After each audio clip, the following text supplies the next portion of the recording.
Hi, everybody. I'm Candid Stanisci of NLL Lacrosse Talk. Welcome to the Spanglish World Network on Zingo TV Channel 250. Please remember to download the Zingo TV app on the respective app stores for iOS and Android devices. While you download, make sure you rate, leave a comment. Both apps are absolutely free. Zingo TV is available on Google Chromecast, Amazon Fire, Fire TV sticks, Roku sticks, and also on all smart TVs 2016 forward. Now, on NLL Lacrosse Talk, with my co-host Gary Groob, we have a guest on our show today who was a former owner of a sports bar, custom home builder, dreamt of owning a sports franchise as a young man, and he accomplished that feat in 2009. He bought the National Lacrosse League's Toronto Rock. Welcome to the show, Jamie Dawick. Hey, thanks for having me, guys. Well, we always ask the first question, my favorite question when it comes to lacrosse, because it's such a family type thing, and it's a lifestyle really more than just a sport. How did you get involved? Well, really, I mean, I grew up kind of just being a remote fan of the Toronto Rock when they first came around, and how I really got involved in the game was my kids started to play really young.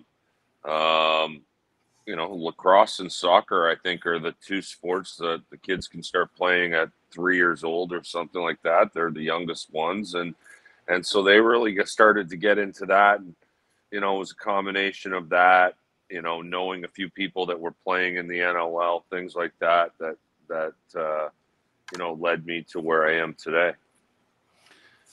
The other thing is deciding to own the team. You got involved, and then you decided to own the team. I mentioned that you dreamt of it as a young man.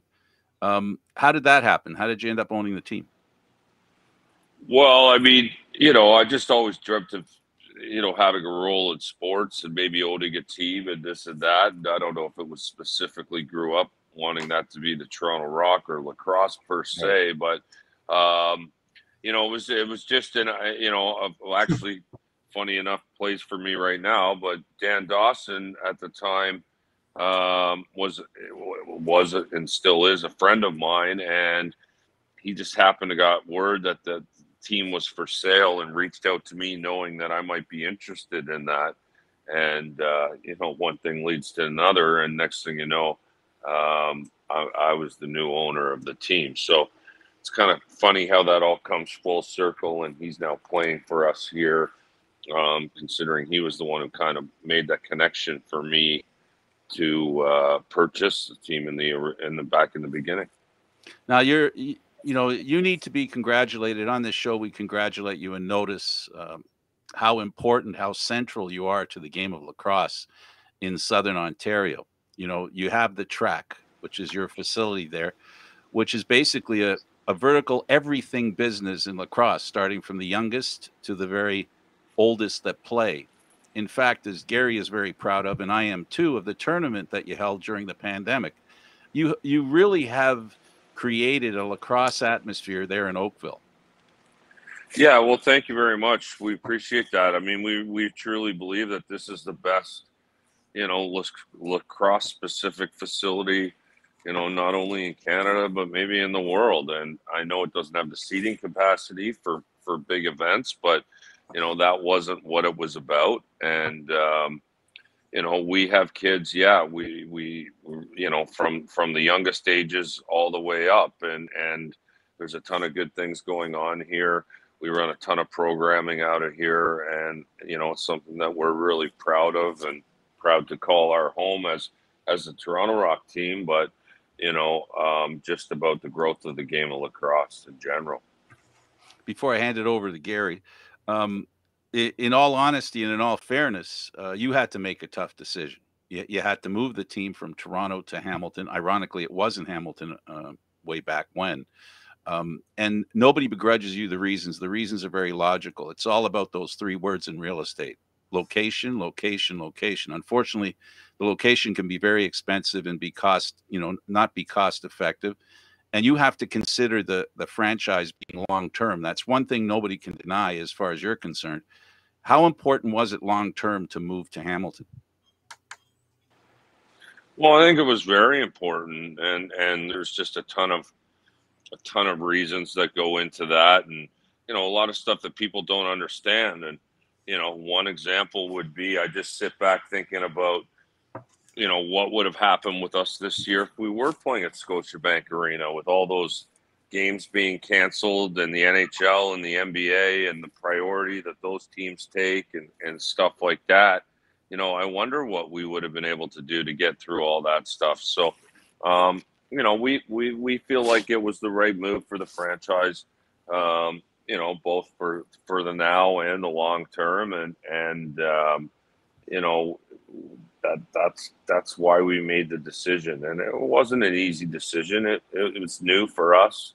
We've played at Scotiabank ever since I bought the team, and we got a lot of fans on the other side of the city that we were worried about, and things. But we believe that they can get there, and it's accessible with all our Saturday night schedule, and things like that. And we had a great turnout for our first game, and then obviously we got into some restrictions, and we've had to play some games in empty buildings there for a little bit. But our next home game, we're going to have fans back in the building, and we're excited about what we're building there.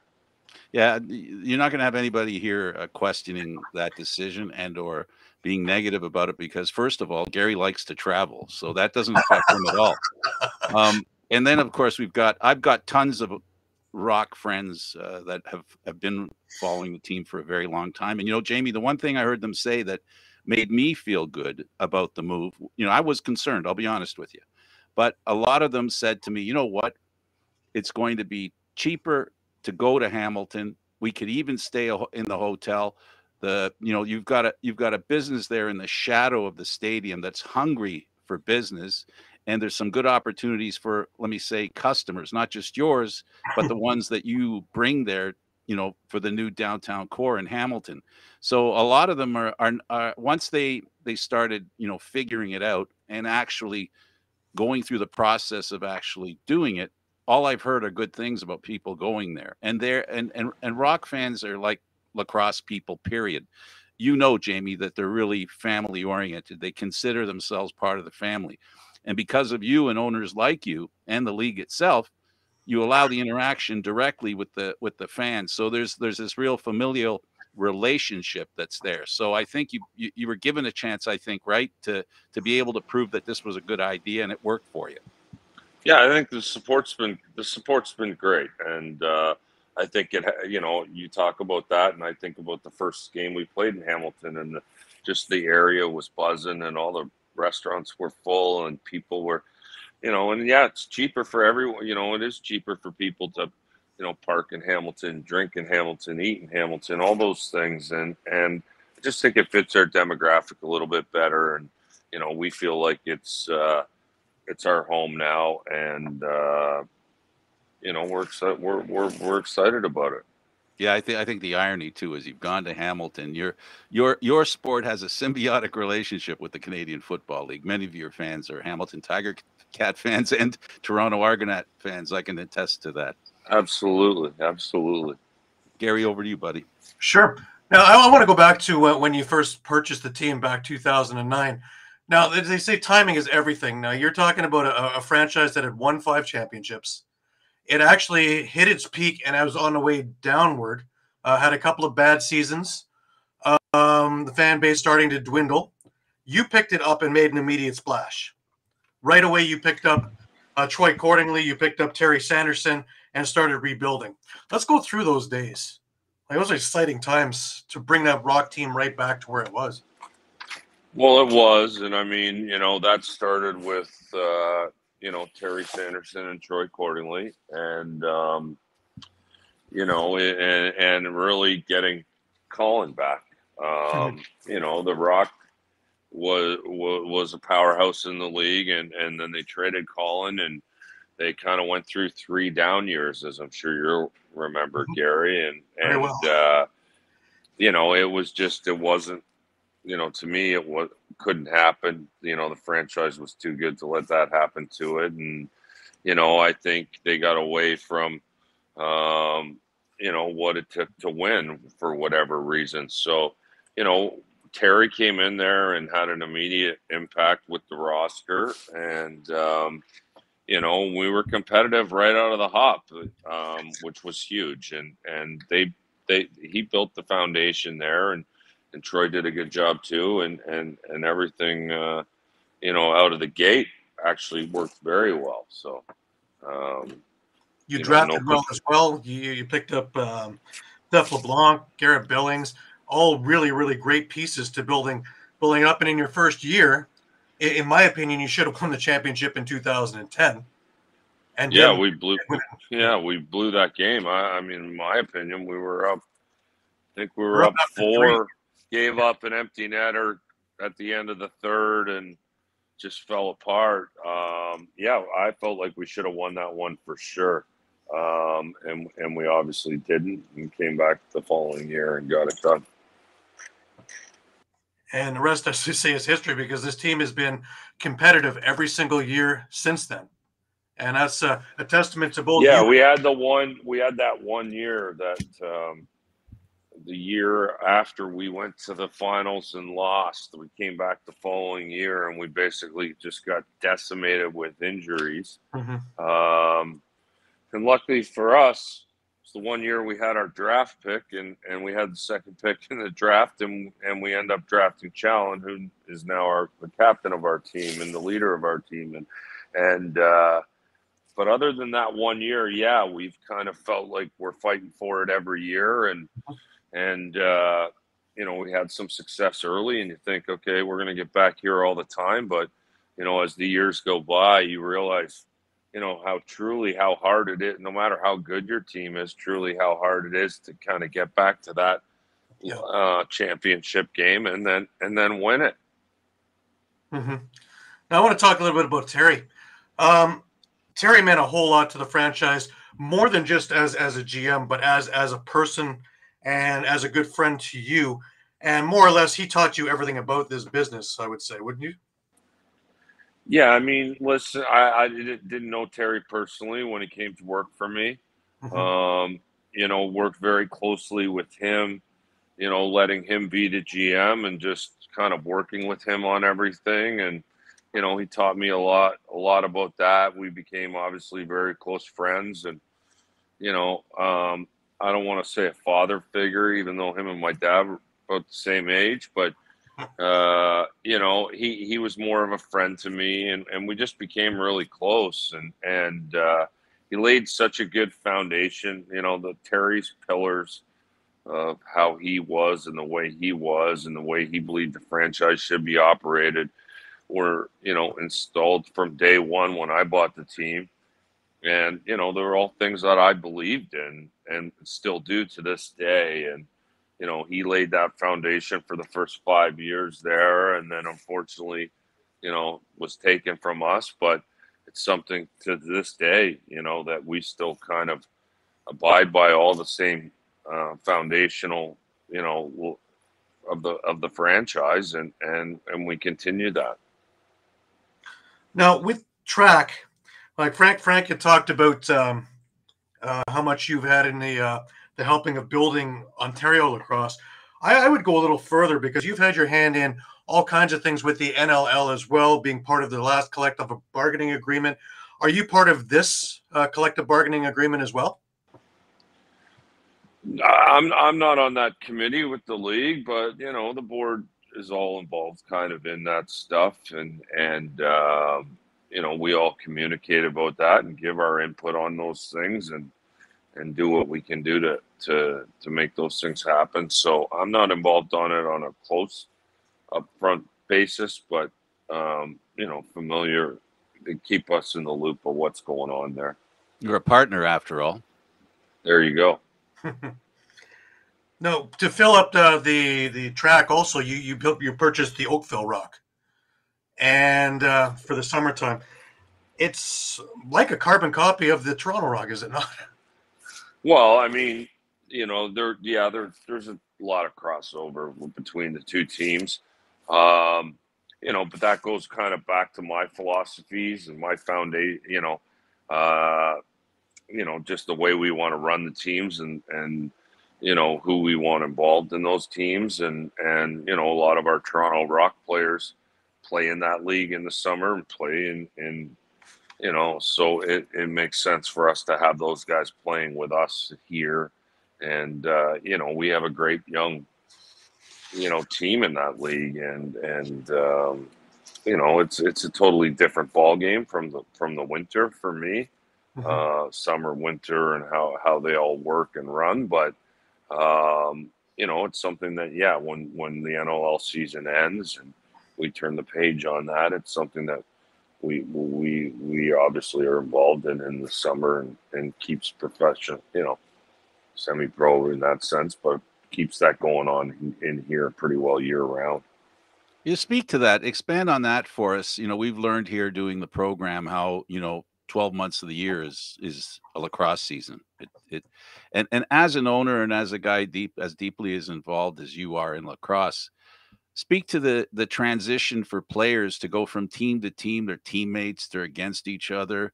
How does that play out as a guy that's in deep? It's different than many other sports, right? Yeah, well, I mean, if you want my opinion, I don't like it. I don't think professional guys, especially ones with experience in the NLL, should be allowed to play in that summer league. It doesn't make sense. The PLL is a little different, field league, but it's very political and this and that, and I don't know. It's just the way it is, but it's definitely weird. Another reason for me being involved, that I like to keep my all my players in house with me, and not playing on other teams for the most part, and whatever that, any of those guys playing in major series in the summer in Ontario, we want them pretty well playing on Oakville. And we do have a lot of that. We don't have a lot of guys playing on other teams. And yeah, it's one of the weird things about our sport. You play with this guy, in the winter, this guy in the summer, and you're good buddies, and then you got to go out there and do whatever you can to win a game, and hate them, for lack of a better term. No, but it's true. It goes on for sure. And the winter season's long. You spend more time together, and I think you develop a little bit more hatred in that. And then the summer rolls around, and now you start to cross paths with other guys, before you kind of branch off into your winter team again and kind of separate for the season. Yeah, you offer a little bit of opportunity as well for some of your players to actually work for you, so they have an opportunity to make a little bit of income. I know they're not getting rich or anything like that, but it helps keep them in house too. Because of the big thing that is lacrosse at the track, there's a lot of opportunity there, right? Yeah, well, I have a couple, like there's with owning the building and run all the programming that we run in here and stuff. There are jobs that go with that, and there's certain players on my teams that have regular jobs in this building, so that keeps them around here all the time. And be it from Rosie, who is the general manager for the facility, to a guy like Challen, who basically runs all our rock development league and all our programming there, and there's a lot more guys too. But the facility creates a lot of jobs, which is good for those guys to be able to do that and juggle playing and doing all those things. So it's fortunate for me that I have those players to be able to do some of those stuff, and especially in the league roles and coaching roles and things like that, because if I didn't have access to those players, I still need coaches to be able to do that stuff. And those coaches aren't going to be, with all due respect, of the same caliber as those players and that are playing right now in that with the kids. So it's great for me as well that way, because you need all those positions too, right? Absolutely. No, the symbiosis is recognizable immediately. They work together. Everything works together, and I don't want to use this word, but I'll use it because it's the only easy word I can come up with right now. It's like you can double dip too. You can pay a guy to have a job, but also he'll have time to coach, and he doesn't have to travel to go coach. He can go from doing what his job is. I'm sure you have that kind of circumstance. So it really is a bit of a family atmosphere. You're a businessman. You've made it very clear here, and you don't you don't play around with words. You're pretty straightforward. You have your interests, and your interests are there because you have a large overall interest in the game itself. I even asked the commissioner, I said, well, what do you think now that Jamie's moved the team to Hamilton? Can we move one to Peterborough? He shut me down so fast, I hardly had a chance to get that question out, Jamie. So if I can lead by talking about the commissioner, from the time we've been doing this show, when the commissioner came in, he was very silent in the first couple of years. And I mean, he was silent in the first couple of years. He really did get the lay of the land. How impressed are you with the progress in the National Lacrosse League? And how much of it can you give the commissioner credit for? Well, Nick's done a good job and help us get to where we are today. And that was what he's brought in to do. And I think he's succeeded at that. So, listen, I mean, the reality of it is at the end of the day, a lot of things are driven by the board and, in a league like this, and that's how it is. But it's been a collaborative effort, and I would say over the 5+ years that he's been involved, we've definitely made a lot of strides. Well, you've made a lot of progress during a pandemic as well, which a lot of other leagues can't claim. Well, I mean, yes and no. I mean, we didn't play for 2 years almost, so we went That's a away no in you can't help, Jamie. That's not anybody's fault, right? That's just the way life goes. But the business plan has been strong. We're making progress. Well, now with the TV deals and things like that, the social media platforms, at least it doesn't come out of your pocket per se, as you had to pay to get the games on in the first couple of years that you took over the team. Where do you see this going in the next 5 years or so? Do you think that he's going to be able to make this into a full-time league? Well, I mean, I think that's the hope eventually. I don't know if that's going to happen in the next 5 years or not. There's just we're things look good and things are headed in the right direction, but a lot of these things take time, and and there's a lot more to a lot of things than might seem like it is on the outside. And but we've made great progress, and we just need time now to prove things to certain people, and we need to continue to have, this is a gate driven league, and we're coming out of a pandemic, and even in the United States, teams have struggled with attendance coming out of this, and so it's not, things aren't going to change overnight.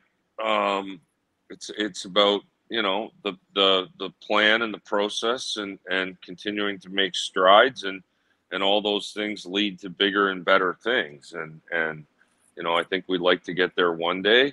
I don't really put a timeline on it. Lots needs to change, and we need to continue to hopefully continue to go down the path we're going, and better.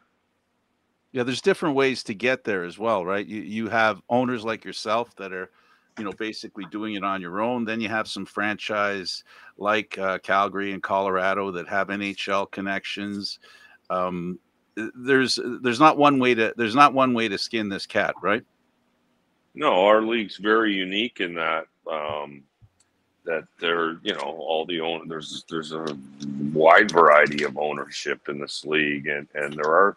There's the Pagulas who own NFL teams and NHL teams, and and then there's people like myself, like the John Arlotta's, like the Kurt Steyers. So it's a wide variety, but I think that makes us unique, and I think we have a very diverse, good kind of mix of people on that board. Ownership. it's a good thing. I guess it can be a challenge as well because your frame of reference for as far as your business plan is concerned might have different approaches. So it's a bit of a challenge where the board has to really do a lot of communicating. It sounds like you guys do. You people, you. Yeah, we do. I mean, we do. We could do more, I think. But everyone does have a lot of things going on and this and that. But I think communication is key, in my opinion, and so the more you can do that, the better. Now, I remember us. We were talking in an airport in Saskatchewan just before the lockdown, and the team was just coming into its own. It had a big win that weekend, and you were excited about your next few games are at home and everybody's healthy, and the mixture of that team of veteran leadership, a bunch of youth, and everything was kind of clicking. And fast forward it now to this year, and I think he even took it a step further, still with the veteran leadership and some terrific young players. And now you've got a face-off guy that, for the first time that I can remember as a consistent thing here, with TD Ireland. That's a fantastic draft pick. Well, thank you. I mean, yeah, listen, we were excited about our team when we went into the COVID shutdown, and we made a couple deals over there. We've got a couple years worth of draft picks, and while we didn't have high picks, we've looking back on it a little bit later here, we found some pieces for sure, and we're real as we sit here today. We didn't start the season the way we wanted to, and we dealt with a lot of COVID things and sporadic offensive guys being in and out of the lineup because of it. And, we seem to got everyone back here and starting to get a little bit healthy, even though we have a couple injuries, and we seem to kind of be finding our groove right now. So, our expectations are probably no different than when we talked that day in the airport. The team's pretty similar, but yeah, some youth injected out of necessity, and they've done a good job. So we're excited about the future. Yeah, and just for the sake of the fans who may not know, you're not an owner who interferes with the GM. You just take the job, right? Yeah, that's exactly it. Yeah, well, you know what? Funny enough, I was an owner that. Now, while T and I had that relationship and we talked about everything, I mean, when I hired T to be the GM, he was the GM, and if I was the best guy to do that job, I wouldn't have hired him. So, with when he did pass, there wasn't the right fit at the time, and it's just kind of morphed into something that's become something I just do now. It's probably like 6 years later now or something like that. I can't even put a timeline on it, but it is what it is, and I just kind of follow what he taught me and go that route. Yeah, you're not an owner that bought a team and learned the game after you bought the team and then decided you're a GM. You've been involved in lacrosse long enough, so we don't want any misunderstanding there. Do both jobs interfere with the other? If assuming that one side of your brain is the GM, the other side's the owner, are there ever any arguments that you can share with us? No, not really. I mean, no, not really. I mean, listen, our mentality around here, as far as the team on the floor goes, is to put the best team together, to be able to compete for championships year after year. And that's how we operate the team. And then, a lot of our stuff's kind of dictated by bylaws and rules and this and that. But, no issues there. Those two get along pretty well. That's good. This league also has a different thing, too, is that because it's a part-time league, sometimes you have to take in consideration where guys are working, where they're living, and trying to accommodate that way. Yeah, that's a huge factor in our league. We practice midweek. All our guys generally live in Market. Now that's not the case right now. Kind of changed a little bit when we signed Tommy. And obviously he doesn't live up here, and Reed right now is out in BC, and but generally speaking, you know, to play for us, you gotta live here, and you know, that's worked out fine. Most of the guys in our league, you know, are Canadian, and then come from the Ontario area, so there's no shortage. You know, we're the last team that can complain about shortage of players that live in our area. So, you know, we're very fortunate in that, and you know, those guys get to play in front of their family and friends, and they're here, you know, around the clock. Yeah, it's difficult to, if I can address the players who do have to work for a living as well. You know, the economy is such in the National Lacrosse League that, you know, you can't afford to pay players $20 million a year contracts, so they have to find employment. I find, as an owner, how happy are you to, you know, help these players? Obviously, you got a couple of players that don't live, you know, in this market, and how happy are you to help them? And is it much of a challenge other than the couple that you have? If you can highlight for us what the challenge is. I mean, the obvious is if they're not in town, they can't practice all the time. Right. What other challenges For are us, there? I mean, the biggest things, well, the challenge is the flying. I mean, you know, so those guys, I mean, they don't practice with us most weeks on a Tuesday night, which is when we practice. And then, you know, the flying in and out for every game. Like we only fly 6 times in a year as a team, you know, but those guys, you know, that are living out of market are getting on a plane every weekend, home games as well. And, you know, I think the wear and tear of that, and, you know, the longer the flight and the more travel you do, I think the tougher it is for you to, you know, be at your best. And it's a challenge. And, you know, a lot of players deal with it, but, you know, if you have the option to go one way or another, I think the one way is obviously a lot better than the other. So, but you deal with it. It's part of our league. And once again, I'm the last guy to complain about that. You know, there's teams that have no one live in market, and those guys are traveling every weekend. So, you know, I'm very fortunate in that situation. Yeah, it underlines the fact that these players are important to you. If they're out of market, they mean a lot to you. So I'm sure they feel that way as well. Well, absolutely, because we're not just flying, you know, let's say Eddie Wood. I mean, you know, we fly Tom in, and he's obviously a very special person to our franchise and to this league. And, you know, Reed's a guy that, uh, you know, was with our team and lived here before, and his job and his fiance's led him back to BC. And, you know, he comes out and spends extended periods of time out here. You know, 10-day spurts, gets a couple home games in, gets a couple games in, a couple practices, things like that. So, you know, it's all these guys commit to us just as much as we commit to them. And, you know, back to, you know, character people and character players, and, you know, what we look for in a franchise. Little silver lining: Hamilton's closer to Buffalo and Rochester. There you go. Yes, sir. No, I remember Scott Dominey when he was on our show. He talked about it, driving in from Nipissing when he was in college there, just to make the practices. So yeah, it is quite a bit of good character players, and the Rock have always had character players there. Absolutely. Yeah. Go ahead, Tim. Yeah. I thought. Go. Mm-hmm. Yeah, I want to changing it up a bit. I want to talk a little bit about your kids, and they're all heading in the right direction of becoming professional lacrosse players.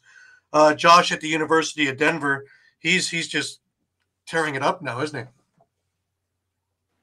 Was actually unfortunately tearing up his knee. He tore up his knee this summer. Back in the summer, playing in that junior A season. So he's actually not playing this year, but this is his, you know, 4th year at school there, and he will graduate from school this year. So, you know, draft eligible in the NLL next year. So, yeah, he's not playing right now, but he will be. He's getting back. Yep. Is there any scholarship for him going to college? Yeah, he's down there involved in that, and it's been good for him, and he's about to graduate, and it's been a good experience. Yeah, the sport's pretty good in the U.S. as far as colleges are concerned. Well, they're colleges Yeah, I and have another universities. son. My youngest, so my middle son's at McGill, and Mhm. unfortunately, their season got canceled this year with everything going on in Quebec Right. and Canada and all that. So they didn't play this year. They'll be back next year. And then my youngest guy, Jakey, is at his first year at Lehigh down in Pennsylvania, and Wow.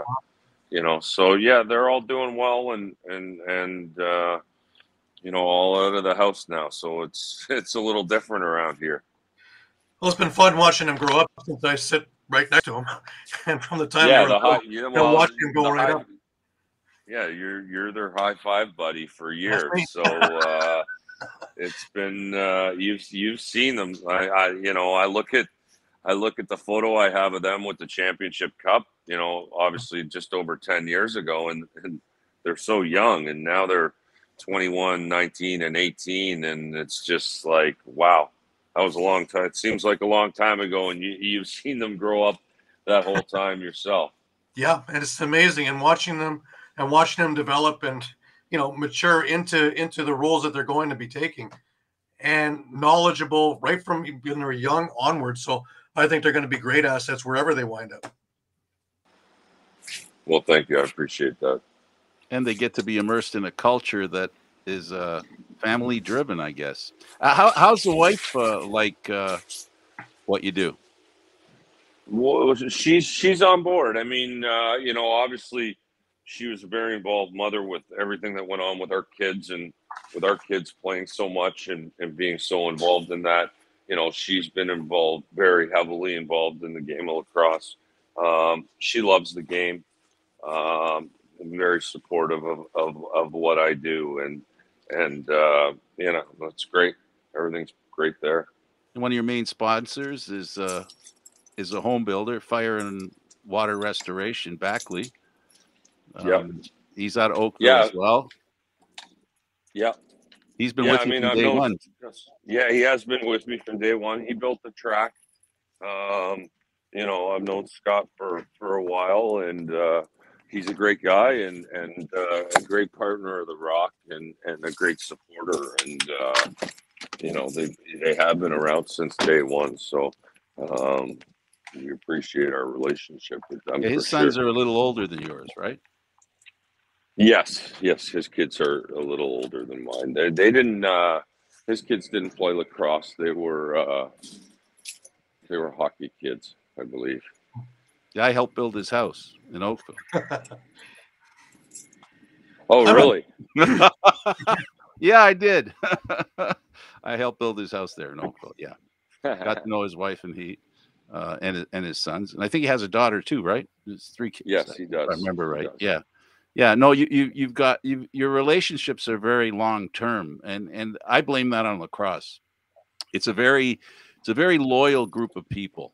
You can have your fights, you can have your disagreements. Like you said, you can play in the summer with one guy and beat the crap out of him in the winter, right? Play with him in the summer, beat the crap out of him in the winter, and there's such a tightness to lacrosse. Whenever something bad happens in the lacrosse community, like Sanderson, we all hear about it, we all care about it, and everybody pulls together on that. How does that feel? Is that something that? Well, give us your words on the tight knit nature of the people in lacrosse. Well, it is. It's a very, obviously, because of the size of the, let's say, the lacrosse community, you have the opportunity, I think, to be a tighter knit community. And yeah, I mean, you see that whenever there's, unfortunately, especially when there's tragedies or something like that, you really see, everyone come together, and it is great. I love, and Gary knows this. Like, I just everyone seems like family, at least with the Rock. Like, our Yes. fans are our family, and they're part of the bigger picture and the team, and we look at them like that. And I love the opportunity to get out there and say hi to people and meet people, and it's exciting. Like, that's what I'm all about. Now, stepping away from the game to go to get a little bit of relaxation, you play professional poker. Just a nice, relaxing little side Oh, thing. really?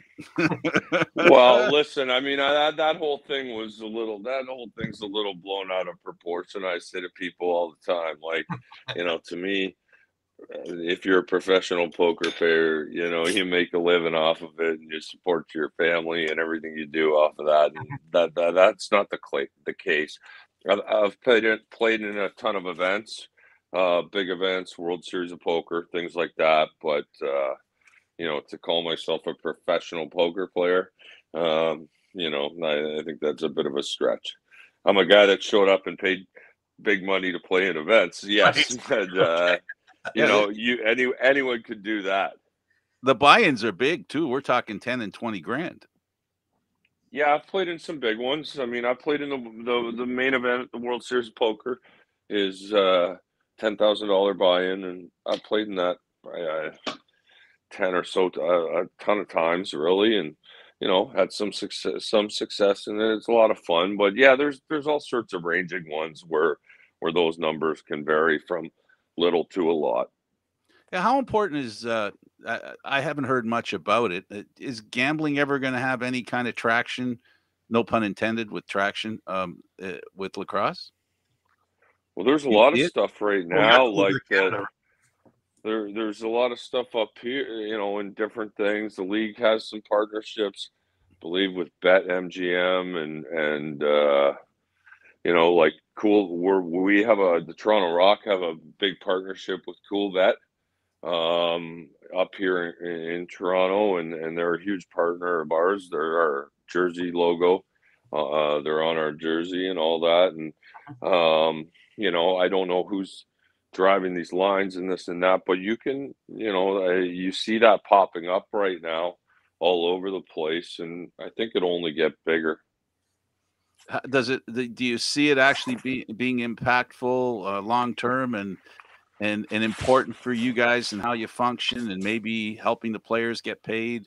That kind of advantage. I know I already understand you're very well. I very don't really see conservative. it. Honestly, I don't see it like that for us. Yeah. I see it as, people like to gamble on sports, and it hopefully drives more people to watching our games and following along and doing their thing there. But I don't, there's no financial component really to the league based on what people are gambling and stuff like that. So it doesn't really impact it in that way. But every league, it seems, has to at least dip their toe and throw the line in there just to be not left behind, because it's one of the ways that, at least big leagues, it is there's a stream of money there that they can access. I understand what you're saying, though. It isn't at that point with you guys yet, but you're there ready if it happens. You're in the starting blocks, right? You may not be benefiting from it, but well, we're not running. I mean, we're not running sports books or anything. We have some partnerships with some sports books, both on like a team level and a league level. But those are more sponsorship marketing partnerships than anything to do with the amount of money being bet on any NLL games or things like that. Yeah, because the CFL, this, and not to change the topic or the subject or the sport, the CFL just entered into an agreement with a sports betting group, and they're basically they're in a partnership, and they're going to share the profits. That's why I asked that question. You guys aren't there yet, obviously, but that's neither here or there. As far as financial streams are concerned, you've got a much better TV deal and better access to new fans. Gary's pet peeve, and I always hear it, and my head starts to hurt when he talks about, we got to have it on major TV, man. If it isn't on major TV, the game's not going to grow. How do you feel how important TSN is and ESPN to be in it? Well, it's huge, and Gary's right, because while being behind a paywall with a digital provider to access all the games, that's great and all for all of us diehard fans that want to do that. But you're not going to get that in front of new fans, and what this league and me and everyone needs to do is continue to grow that fan base, and without being on a linear, like, now on the weekend, people can be flipping around looking, love the sports person that goes to TSN to see what's on and now bumps into a lacrosse game every week, hopefully leads them to wanting to follow, maybe going to a game in their market and things like that. So it is very important. And, I think to start, I did my thing with TSN back in the day, and I know how they feel about the NLL and the game of lacrosse. So I'm excited about the future of that. Well, one of the things I noticed was even when it was on the just on a social app, I'd be in a bar, and I would have it on my phone or a tablet, and before I knew it, I had 5 or 6 people over my shoulders watching it. Now a bartender can just put TSN on and leave it, and sure enough, the game will be on there. And unbelievably, how many people just go and watch. So that kind of magnetism is what I've been saying for years, and it's finally come to fruition. Yeah, I mean, it's so entertaining, right? Like, you just got to get it up there. And I've never heard anyone say they didn't enjoy it or they don't like the game. It's just a matter of getting them in front of it, and they're going to love it. Mm-hmm. Yeah, my favorite saying for one of your fan group's rock roadies, Jared Harris. His favorite saying is, "You pay for the whole seat, but you only need to use the edge." You have I to like seat it it. all. Jared knows what he's talking about. Mm-hmm.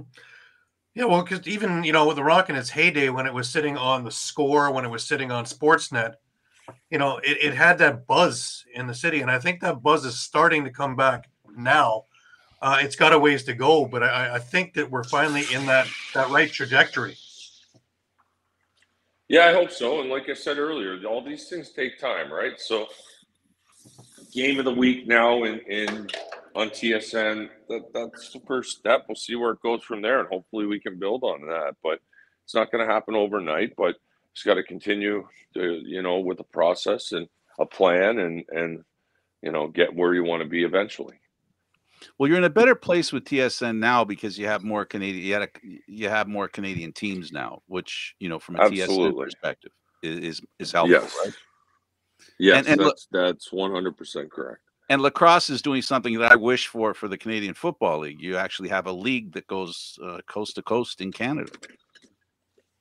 Yeah, no, it's exciting. I mean, Halifax has been a great addition, and hopefully we can add 1 or 2 more, at least here in Canada, in the not so distant future. That would be, what I'd like to see happen. So time will tell. We'll see what happens. All right. Well, getting back with the team this year, you have Brandon Miller back as one of your coaches, and it seems to be paying dividends right away. Him and Nick Rose had a really good relationship when they were backup and starter. Now, again, as coach and player, it really looks like Nick has found his groove.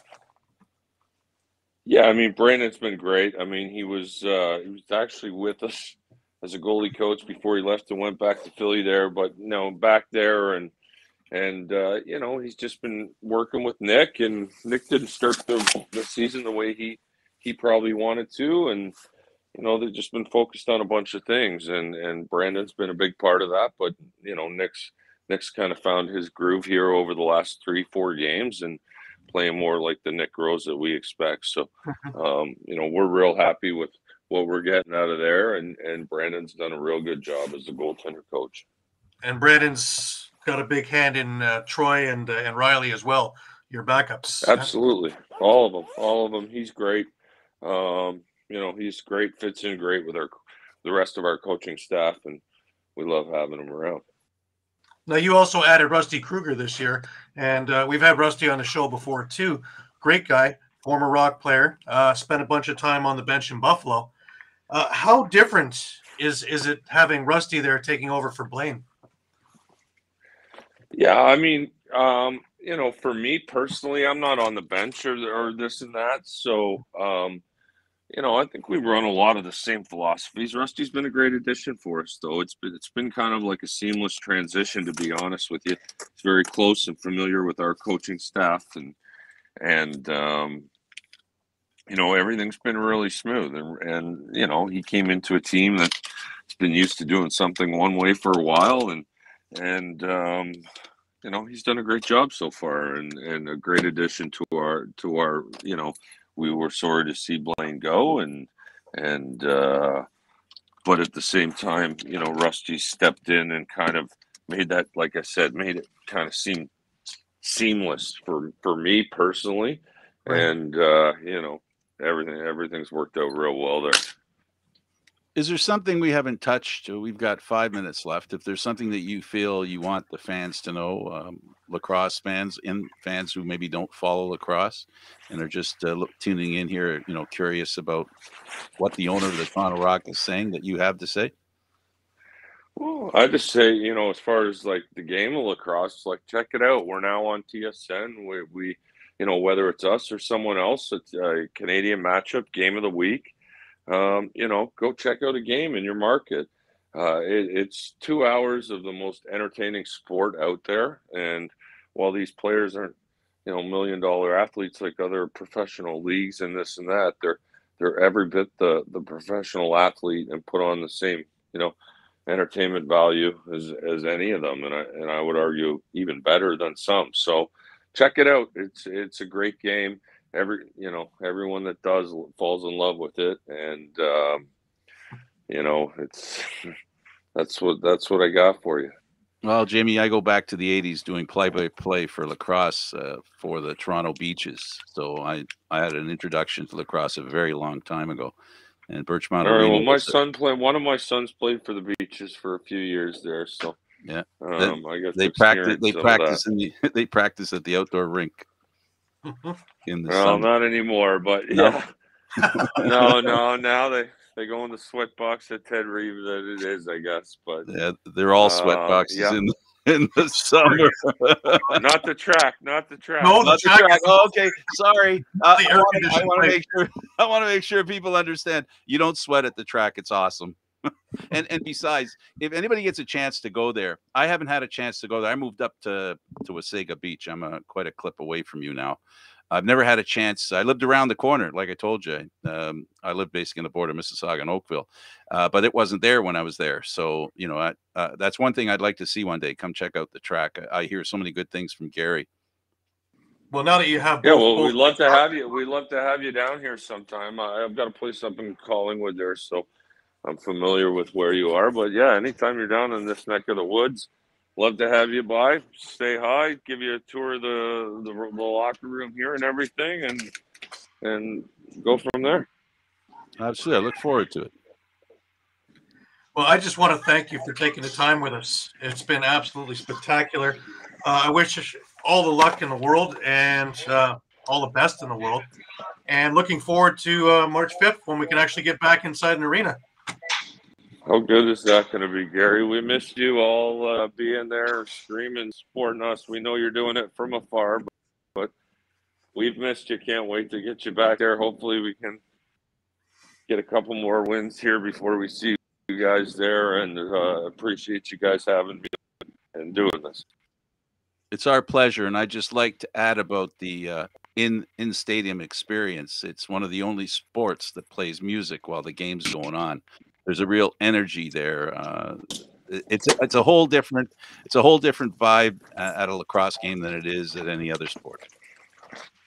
Absolutely, I appreciate that, and I agree with you on that totally. Well, Jamie Dawick, it's been a real pleasure talking to you. I'll add that to Gary's thank you. We really appreciate you being here, taking the time to join us here on this streaming podcast. Guys, I appreciate you. Take care, and we'll see you soon. Talk to you soon. Safe driving. Take care. Thank you. Oh, great. Thank you. That was awesome, Gary. Absolutely.